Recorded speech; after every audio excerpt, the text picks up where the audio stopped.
संकेत भोसले आणि देवा धोत्रे म्हणून 2 कॉलेजचे विद्यार्थी आहेत. कॉलेजमध्ये धक्का लागला या क्षुल्लक कारणावरून त्यांच्यात बाचाबाची झाली. त्यानंतर जी भांडणं झाली त्यात देवा धोत्रेवर चाकूने हल्ला झाला.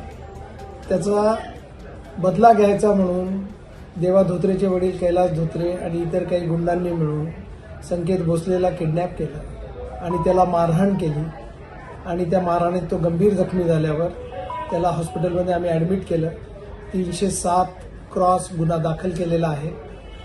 307 विथ रायट गुन्हा दाखल आहे. किडनॅपिंगचीही कलमं लावलेली आहेत आम्ही आणि 3 आरोपी त्यात अटक केलेले आहेत आणि आज रोजी सदर विद्यार्थ्याचा संकेत भोसलेचा मृत्यू झालेला आहे. त्यामुळे त्याला वाढीव कलम 302 लावण्यात येईल. त्यातला मुख्य आरोपी कैलास धोत्रे हा फरार आहे. त्याचा शोध चालू आहे. विविध ठिकाणी आमची 5 ते 10 पथकं विविध ठिकाणी पूर्ण मुंबई, ठाणे आसपास सगळीकडे शोध घेत आहेत. वैज्ञानिक पद्धतीने सुद्धा आम्ही त्याचा शोध घ्यायचा प्रयत्न करतोय. काही 1-2 ठिकाणी काही हुल्लडबाजांनी, समाजकंटकांनी 2 दगडं मारलेले आहेत. 1-2 दगडं, त्यात 1-2 गाड्यांच्या काचा वगैरे फुटलेल्या आहेत. पण मी सगळ्यांना हे सांगू इच्छितो की जे कोणी हुल्लडबाजी करेल, जे कोणी शांतता भंग करायचा प्रयत्न करेल, त्यांच्या सगळ्यांवर कायदेशीर कारवाई केली जाईल. त्यामुळे अशा घटकांनी अशा गोष्टी करण्यापासून परावृत्त व्हावे. पोलीस योग्य ती कारवाई करण्यास सक्षम आहेत.